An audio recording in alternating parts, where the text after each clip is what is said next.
भूतानि दुर्गा भुवनानि दुर्गा स्त्रियो नरश्च पिपशुश्च दुर्गा यदि यदि हि दृश्यं खलु सैव दुर्गा दुर्गा स्वरूपाद् अपरं न किञ्चित् दुर्गा स्वरूपाद् अपरं न किञ्चित्।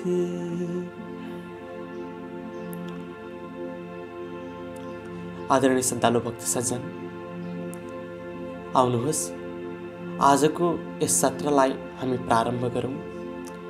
तत्पूर्व जगतजननी दुर्गा माताको चरण कमलमा कोटि कोटि वन्दना गर्दै पुष्पाञ्जली अर्पण गरौँ। सबैले आफ्नो हातमा फुलपाती ग्रहण गर्नुहोला।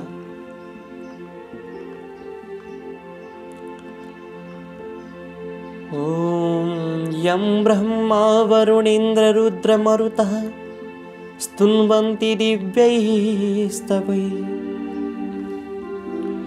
वेदैः साङ्गपदक्रमोपनिषदैः गायन्ति यं सामगाः ध्यानावस्थिततद्गतेन मनसा पश्यन्ति यं योगिनो यस्यां तं न विदुः सुरासुरगणाः देवाय तस्मै नमः। श्रीमच्चन्दनचर्चितोज्ज्वलवपुः शुक्लाम्बरा मल्लिका मालालङ्कृतकुण्डला प्रपिलसन् मुक्तावली शोभिता सर्वज्ञाननिदानपुस्तकधरा रुद्राक्षमालाकरा वाग्देवी वदनाम्बुजे वसतु मे त्रैलोक्यमाता चिरम्। मूकं करोति वाचालं पङ्गुं लङ्घयते गिरिं यत्कृपातमहं वन्दे परमानन्दमाधवम्।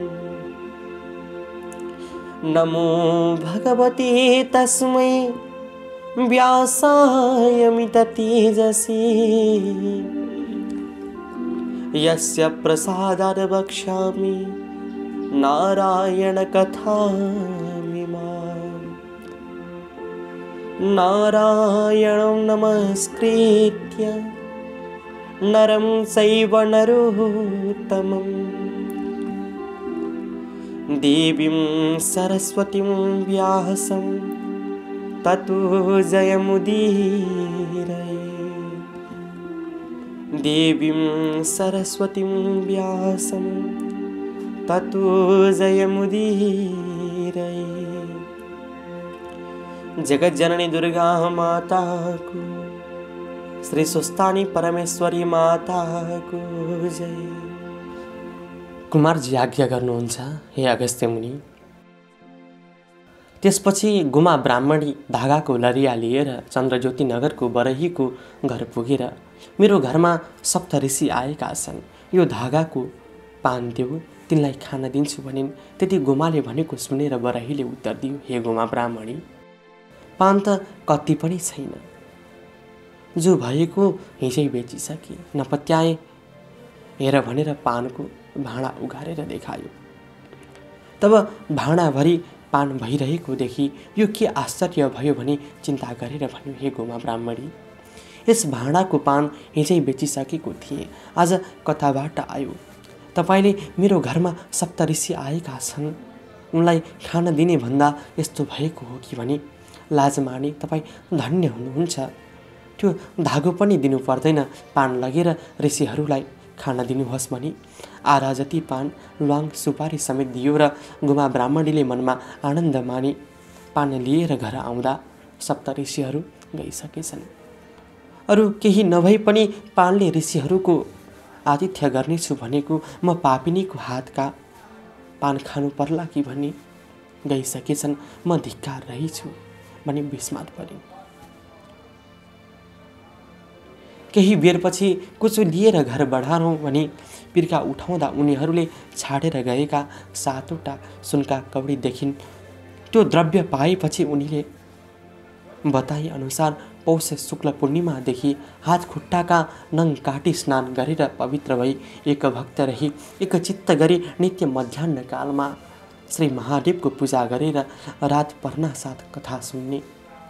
घरमा कोही नहुनाले आफ्ना खाट चर्खा इट्टा धनु आदि राखेर स्वस्थानी परमेश्वरीको कथा भन्दथिन्।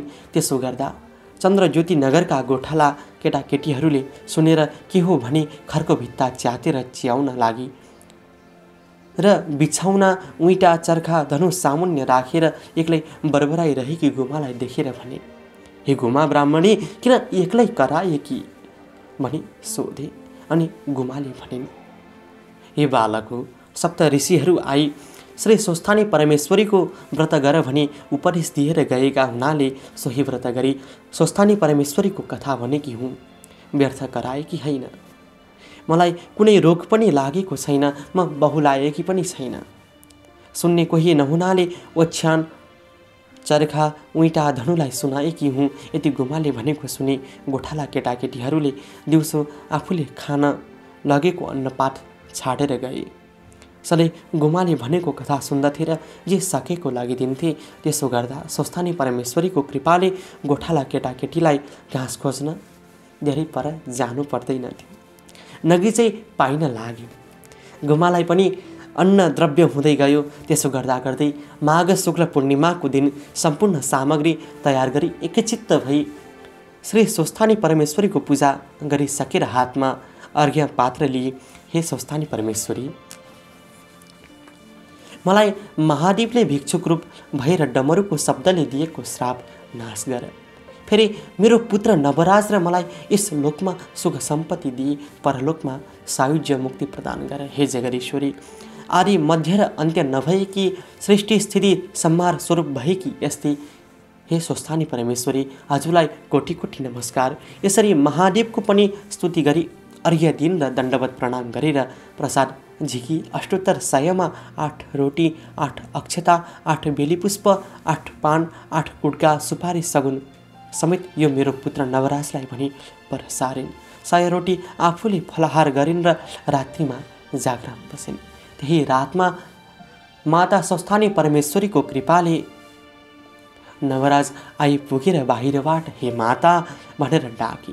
गुमाले आफ्नो छोरोको बोली चिनेर झट्ट उठी बाहिर आएर ढोका खोली भित्र लगिन् अनि स्नेहपूर्वक सोधिन्, हे पुत्र, तेरा पिताको खबर के छ? अनि नवराजले भने, हे माता, भिक्षा माग्न गएका मेरा पिता गङ्गा तटमा नित्य पूजाको लागि वृक्षमा चढेर फलफुल टिप्न लाग्दा संयोगले रुखको आँगा भाँची लडेर मरेछन्। मलाई त्यहीँ बस्ने वृद्ध दम्पतिले भनेर रुखमनी गएर हेरी हाड खोड रहेछ त्यो बटुली गङ्गामा प्रवाह गरे अनि दशगात्र र श्राद्ध आदि पनि गरे र घर आउन लाग्दा घरको दुःख सम्झेर त्यसै कसरी जाउँ भनी सहरमा गएर राजाको सेवा गरे। उनले केही द्रव्य दिएर घर आइपुगे। यति नवराजले भनेको सुन्नासाथ गुमा अधैर्य भई निर्विवेकी विधाताले 7 वर्षकी हुँदा 70 वर्षको बुढासित विवाह गरायो। उही बुढो पनि मेरो यस्तो यौवनको बखतमा खोसेर लगिदियो। हे स्वामी, भिक्षा माग्न गएका तिमीले मलाई अनाथ तुल्याई एक्लै छाडी कता गयौ? हे नाथ, तिमी जहाँ गयो मलाई पनि उहीँ लैजाऊ। तिमी बिना म यो जीवन कसरी राखौँ भन्दै मूर्छा परेर भूमिमा ढलिन्। पछि चेत आयो, अनेक प्रकारले शोक गर्न लागिन्। अनि नवराजले भने, हे माता, अब शोक नगर्नुहोस्। यो अनित्य संसारको नियम नै यही छ। जन्मेपछि नमर्ने को होला। एक दिन सबैले मर्नु पर्दछ। अतः अब तपाईँले मेरो मुख हेर्नु पर्दछ। तपाईँकी बुहारी कहाँ छ? यतिका दिनसम्म तपाईँहरू कसरी बस्नुभयो, खानपिन कष्ट भयो होला, फेरि तपाईँ यस बेलामा नसुतेर के गर्दै हुनुहुन्छ? अनेक पुष्प र धूप चन्दनको सुगन्ध आइरहेछ। के पुण्य कार्य गर्नुभयो? आज्ञा हवस्। यति नवराजले भनेको सुनि गुमाले धैर्य धारण गरेर भनिन्, हे नवराज, थाकेर आएको भोक लाग्यो होला, पहिले खानेकुरा खाऊ भने खान दिइन्। खाइसकेपछि, हे पुत्र, तेरी स्त्री चन्द्रावती माइत गएकी छ। तपाईँका छोरा आएपछि डाक्न पठाउनु भनेकी थिए। म तँलाई सम्झेर दुःखका दिन बिताइरहेकी थिएँ। एक दिन सप्त ऋषिहरू आई मेरो कष्ट देखेर मनमा दया लागि श्री स्वस्थानी परमेश्वरीको व्रत गरेर तिम्रो दुःख नाश होला भने उपदेश दिएर उनीहरूको उपदेशले मेरो पुत्र नवराज छिटै आओस् र मेरो कष्ट एवं दरिद्रता नाश होस् भनेर उनी स्वस्थानी परमेश्वरीको व्रत र पूजा गरी जागराम बसेकी थिए। मेरो मनोरथ पूर्ण भयो। अब तँलाई पनि उनको महिमा सुनाउँछु, एक चित्त भएर सुन। यस लोकमा सुख सम्पत्ति पाई अन्त्यमा मुक्ति मिल्नेछ भने सम्पूर्ण कथा विस्तारले सुनाइन्। त्यसपछि प्रातःकाल भयो र नवराजले भने, हे माता, म गङ्गा स्नान गरेर आउँछु। अनि गङ्गामा गई स्नान गरिसकी हरिहरको पूजा र स्तुति गर्दा गुमा ब्राह्मणीको व्रतको प्रभावले गङ्गाबाट साक्षात् हरिहर प्रकट भई, हे नवराज, तेरी माताले गरेको स्वस्थानी परमेश्वरीको व्रतका प्रभावले हामी प्रसन्न भयौँ। वरदान ल्याऊ। यस गङ्गादेखि दक्षिण दिशामा लावण्य देश छ, त्यहाँ राजा छैनन्। हात्तीलाई सुवर्णको कलश र फुलको माला दिई राजा रोज्न लगाएका छन्, त त्यहाँ जानु, हामी त्यस हात्तीमा प्रवेश भई राज्याभिषेक तलाई नै दिलाउनेछौँ। राजा होलास् भनी वरदान दिए। हरिहर प्रकट भई वरदान दिएको सुनि नवराज स्तुति गर्न लागे। यौतौ शङ्ख कपाल भूषित करौ, मालास्थि मालाधरौ, देवौ द्वारवती श्मशान निलयौ, नागारी गुवाहनौ, द्वित्रयक्षौ बलिदक्ष यक्ष मथनौ, स्त्री शैलजा वल्लभौ, पापं मे हरतां सदा हरिहरौ, श्रीवत्स गङ्गाधरौ। हे हरिहर, हातमा शङ्ख र कपाल लिने, वर्णमाला र अस्थिमाला धारण गर्ने, दिव्य रूप भएका, श्मशान र द्वारकामा बस्ने, वृषभ र गरुड वाहन हुने, 3 र 2 नेत्र भएका, बलि र दक्षको यज्ञ मथन गर्ने, श्री वत्स र गङ्गाले सुशोभित हुने, पार्वती र लक्ष्मीका स्वामी भएका यस्ता हजुरहरू मेरो समस्त पाप हरण गर्नुहोस्। म माथि दया गरेर दर्शन दिनुभयो, म धन्य रहेछु। मैले माताको गर्भमा बास लिएको सफल भयो।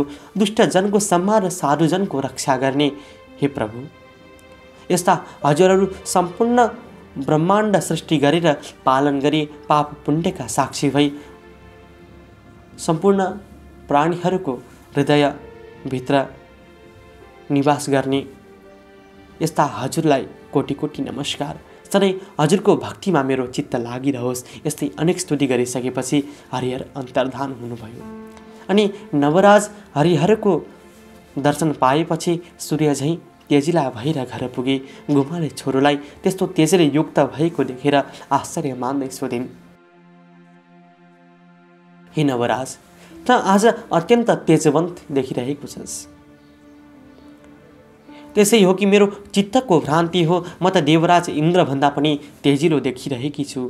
यदि महतारीले भनेपछि नवराजले गङ्गा स्नान गर्दा गङ्गाबाट हरिहर प्रत्यक्ष भएको र लावण्य देशको राजा होलास् भन्ने वरदान दिएको सम्पूर्ण वृत्तान्त सुनाई। हे माता, हजुरको तपस्याको प्रभावले म यस्तो भएँ भने। यदि नवराजले भनेपछि गुमा प्रसन्न भएर बोलिन्, हे नवराज, मेरो पुत्र चाँडै आइपुगोस् भनेर स्वस्थानी परमेश्वरीको व्रत गरी प्रसाद राखिदिएकी छु। लौ ल्याउ, स्वस्थानी परमेश्वरीले सदैव तिम्रो कल्याण गरून्, सधैँ उनकै भक्तिमा चित्त लागिरहोस्। यति भनेर श्री स्वस्थानी परमेश्वरीको प्रसाद 8 गनेर राखेको सगुन समेत दिन र हे पुत्र, तिमी हरिहरको आशीर्वादले लावण्य देशको राजा भई पनि आशीर्वाद दिन। नवराजले पनि श्री स्वस्थानी परमेश्वरीको प्रसाद खाई माताको चरणमा दण्डवत प्रणाम गरी लावण्य देश जान भनी तयार भए। ओम श्री स्कंद पुराणे केदारखण्डे माघ महात्म्ये कुमार अगस्त्य संवारे श्री स्वस्थानी परमेश्वर्या व्रतकथायां गोमा स्वस्थानी व्रतकृत वर्णनम नाम चतुर्विंशः। भक्तजन आउनुहोस्, अब आजको सत्रलाई हामी यही नै बिट मार्छौँ। भोलिका दिनहरूमा पनि पुनश्च यस्तै भगवतीका दिव्य कथाहरू हामी श्रवण गर्ने नै छौँ। आउनुहोस्, यस सत्रलाई बिट मार्नु पूर्व श्री स्वस्थानी परमेश्वरी माताको चरण कमलको ध्यान गर्दै भगवतीको चरण कमलमा पुष्पाञ्जली अर्पण गरौँ। त्यसका निम्ति सबैले आफ्नो कर कमलमा फुलपाती लिनुहोला। उपनयतु मङ्गलं वः सकल जगन् मङ्गलालय श्रीमान् दिनकर किरण निबोधित नवण्णदल निभीक्षणः कृष्णः काली वर्षतु पर्जन्यः पृथिवी सस्यशालिनी देशोऽयं क्षोभरहितो ब्राह्मणाः सन्तु निर्भयाः अपुत्राः पुत्रिणः सन्तु पुत्रिणः सन्तु पौत्रिणः निर्धनाः सधनाः सन्तु जीवन्तु शरदां शतम् तत्रैव गंगा यमुना च तत्र गोदावरी सिंधु सरस्वती च तीर्थानि सर्वाणि वसन्ति तत्र यत्राच्युतोदार कथा प्रसंग या कुन्देन्दुतुषारहारधवला या शुभ्रवस्त्रावृता या वीणावरदण्डमण्डितकरा या श्वेतपद्मासना या ब्रह्माच्युतशङ्कर प्रभृतिभिः देवैः सदा वन्दिता सा मां पातु सरस्वती भगवती निःशेषजाड्यापहा कायेन वाचा मनसेन्द्रियैर्वा बुद्ध्यात्मना वा प्रकृतिः स्वभावात् करोमि यदि यद् सकलं परस्मै नारायणायेति समर्पयामि नारायणायेति समर्पयेतत्। जगज्जननी दुर्गा माता को जय। श्री स्वस्थानी परमेश्वरी माता को जय। श्री सांब सदा शिव भगवान को जय।